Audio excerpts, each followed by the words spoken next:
Scanning for audio.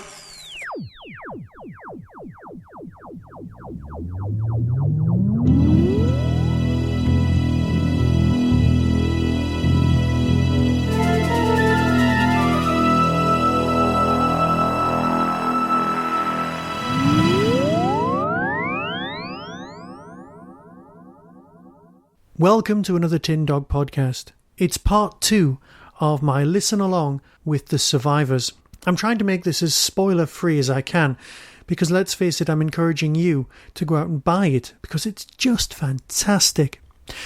Part 2, disc 2, whatever you want to call it, is called Exodus. And as the entire 4 parts of this box set have all got biblical names, the last one remarkably being called Esther, get back to that one when we get to it. Exodus obviously refers to the leaving of one place and going to another place. Well, in the event of an outbreak of absolutely everything where everybody gets, flu and dies, there's going to be quite a lot of bodies lying around. Exodus, meaning leaving from one place and going to another, as I've just said, well, that's basically what's going on here.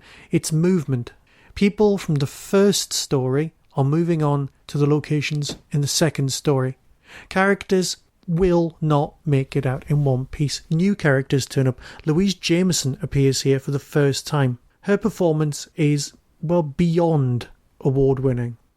It's gut-wrenching. Yes, from the trailer that you heard last time, you can kind of figure out what's gone on with her family. That doesn't make it any less impressive, any less moving. And to be honest, it actually makes it even more moving. Yes, we know her from parts in EastEnders and Tenko, and yes, of course, Doctor Who. But this woman is just brilliant. Now, I know all actors say that the text is king. If it's not written down, you can't say the lines, and if you can't say the lines, you can't do the performance. But it really takes quality all the way through, from the writer, from the director, from the recorder, from the soundscape, in order to produce something this good. Other characters turn up. People are beginning to think about a new society and how that would function. Some people are more pragmatic than others. And whether that's a good thing or not, I'll let you decide when you listen to this. It hasn't got worse. It's still just as depressing. And yes, it's uplifting because it's the human spirit, but not all humans have got the same amount of spirit.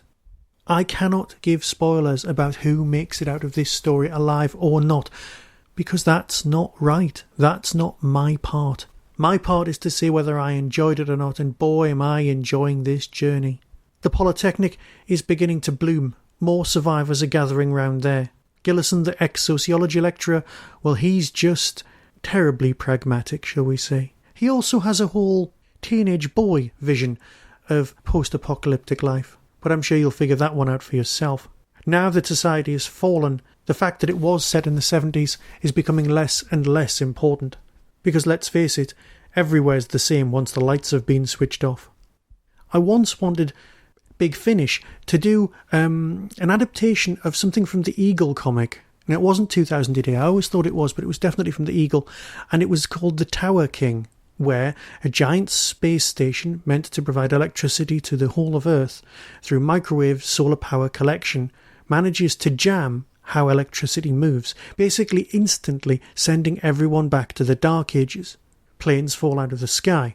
Steam locomotives and steamrollers become the norm. We all end up in a sort of almost Victorian world instantly. I always thought that would make a fantastic audio drama or even a great film.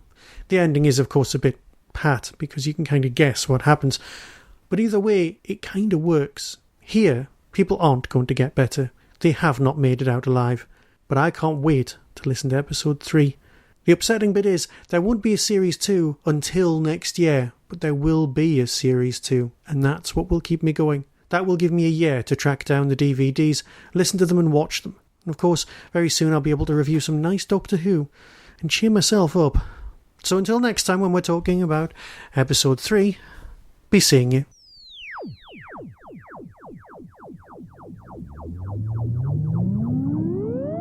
You've been listening to the Tin Dog podcast. Doctor Who and its connected properties are copyright and trademark of the BBC. No infringement is intended. To contact the show, email tin-dog@hotmail.co.uk. Whostrology, a Time Traveller's Almanac, is available through Telos Publishing or Amazon. Visit www.whostrology.com for further information. The Tin Dog Podcast is a founder member of the Doctor Who Podcast Alliance.